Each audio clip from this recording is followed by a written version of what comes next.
Market എന്തുകൊണ്ട് ഈ ഒരു 3 ദിവസത്തെ ഇടിവിന് ശേഷം ഇന്നൊരു നേട്ടത്തിലേക്ക് കടന്നു എന്ന് പരിശോധിക്കുകയാണെങ്കിൽ മാർക്കറ്റിലേക്ക് ഒരു വാല്യൂ ബൈയിങ് കടന്നു വന്നിരിക്കുന്നു എന്നൊരു കാര്യമാണ് ഇപ്പോൾ പല അനലിസ്റ്റുകളും ഇപ്പോൾ സൂചിപ്പിച്ചിരിക്കുന്നത്. തുടർച്ചയായിട്ടുള്ള ഒരു 3 ദിവസങ്ങളിലുള്ള ഇടിവ് പരിശോധിക്കുകയാണെങ്കിൽ പല ഓഹരികളും ഒരു ഫെയർ ആയിട്ടുള്ള ഒരു കറക്ഷൻ നേരിട്ടിട്ടുണ്ടായിരുന്നു. അതുകൊണ്ട് തന്നെ നിലവിലുള്ള ഒരു വാല്യൂഷൻ വെച്ച് പരിശോധിക്കുമ്പോൾ ഒരു അട്രാക്റ്റീവ് ആയിട്ടുള്ള ഒരു ബൈയിങ് ഓപ്പർച്യൂണിറ്റീസിലേക്ക് പല ഓഹരികളും മാറിയിട്ടുണ്ടായിരുന്നു. അതാണ് ഇന്നിപ്പോൾ ഒരു വാല്യൂ ബൈയിങ് നടന്നത് വിപണിയെ സംബന്ധിച്ചിടത്തോളം ഒരു പോസിറ്റീവായിട്ടുള്ള ഒരു കാര്യമാണ്. കൂടാതെ പരിശോധിക്കുകയാണെങ്കിൽ തുടരെ ഉണ്ടായിരുന്ന ഒരു FII സെല്ലിംഗ് തന്നെയായിരുന്നു വിപണിയിൽ കാണാൻ വേണ്ടിയിട്ട് സാധിച്ചത്. എന്നാൽ ഇന്നലത്തെ ഒരു ട്രേഡിംഗ് പരിശോധിക്കുകയാണെങ്കിൽ അതിൽ ഒരു മാറ്റം ഉണ്ടായിട്ടുണ്ടായിരുന്നു. ഏകദേശം 1171 കോടി രൂപയുടെ ഒരു ബൈയിങ് ആണ് FIIസിൻ്റെ ഭാഗത്ത് നിന്ന് ഉണ്ടായിരിക്കുന്നത്. ഈ ഒരു ഡിസംബർ മാസത്തിലെ സെഷൻസ് തന്നെ അല്ലെങ്കിൽ ലാസ്റ്റ് ഒരു 17 സെഷൻസ് പരിശോധിക്കുകയാണെങ്കിൽ അതിൽ 14 സെഷൻസും ഒരു ബൈയിങ് ആയിരുന്നു FIIസിൻ്റെ ഭാഗത്ത് നിന്നുണ്ടായിരുന്നു. ആ ഒരു ട്രെൻഡിനുണ്ടായിരിക്കുന്ന ഒരു മാറ്റവും വിപണിയെ സംബന്ധിച്ചിടത്തോളം വളരെ പോസിറ്റീവായിട്ടുള്ള ഒരു വ്യൂ തന്നെയായിരുന്നു.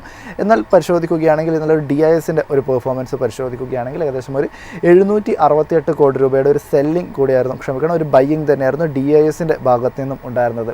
കൂടാതെ ഇന്നിപ്പോൾ IT സ്റ്റോക്കുകൾ പരിശോധിക്കുകയാണെങ്കിൽ ഉണ്ടാകുന്ന ഈ ഒരു പോസിറ്റിവിറ്റിക്കുള്ള ഒരു പ്രധാനപ്പെട്ട കാരണം എന്ന് പറഞ്ഞിട്ടുണ്ടെങ്കിൽ AI ഹെവി ആയിട്ടുള്ള ആ ഒരു ട്രേഡ്, അതായത് AIക്ക് മുകളിൽ ഇപ്പോൾ പല രീതിയിലുള്ള ഒരു കൺസേൺസും നിലവിലിപ്പോൾ ഉദിച്ചു വരുന്നു എന്നൊക്കെയുള്ളത് ഇപ്പോൾ ഒരു പ്രശ്നമായിട്ട് വരികയാണ്. അതിൽ തന്നെ ഒരു നാസ്ഡാക്ക് സൂചികയൊക്കെ തന്നെ പരിശോധിക്കുകയാണെങ്കിൽ തുടർച്ചയായിട്ടുള്ള ദിനങ്ങളിൽ വലിയ രീതിയിലൊരു ഇടിവ് രേഖപ്പെടുത്തിയിട്ടുണ്ടായിരുന്നു. നിലവിലിപ്പോൾ പരിശോധിക്കുകയാണെങ്കിൽ ഇന്ത്യൻ വിപണിയെ സംബന്ധിച്ചിടത്തോളം ഉണ്ടായിരുന്നൊരു തിരിച്ചടി വേണ്ടത്ര രീതിയിൽ നമുക്ക് AI കമ്പനികൾ ഇന്ത്യയിലില്ല, അതായത് പ്യുവർ AI സ്റ്റോക്കുകളൊന്നും തന്നെ ഇന്ത്യയിലില്ല എന്നതൊക്കെ തന്നെ നമുക്കൊരു തിരിച്ചടിയായിട്ടും ആക്ട് ചെയ്തിട്ടുണ്ടായിരുന്ന ഒരു ഘടകമായിരുന്നു. നിലവിൽ ഈ ഒരു AIയിൽ നിന്നുണ്ടാകുന്ന ഒരു ഷിഫ്റ്റ് തീർച്ചയായിട്ടും ഇന്ത്യൻ കമ്പനികൾക്ക് വളരെ പോസിറ്റീവ് ആകിയേക്കാം എന്നൊരു വ്യൂ പോയിൻ്റ് കൂടി ഇന്നിപ്പോൾ വിപണിയിൽ കാണാൻ സാധിക്കുന്നുണ്ട്. ഈ ഒരു കാരണം മുൻനിർത്തിയിട്ടാണ് ഇന്നിപ്പോൾ IT ഓഹരികളെ സംബന്ധിച്ചിടത്തോളം പരിശോധിക്കുമ്പോൾ ഇത്രത്തോളം ഒരു ബൈയിങ് ഇൻട്രസ്റ്റ്, അതായത് ആ ഒരു കൺവെൻഷണൽ ആയിട്ടുള്ള IT കമ്പനികളിലേക്ക് സോഫ്റ്റ്വെയർ ഹാർഡ്വെയർ പോർഷനിലേക്ക് നിലവിലിപ്പോൾ കൂടുതൽ കോൺസെൻട്രേഷൻ വരുന്നു എന്നൊരു കാര്യം കൂടിയാണ് കാണാൻ വേണ്ടിയിട്ട് സാധിക്കുന്നത്.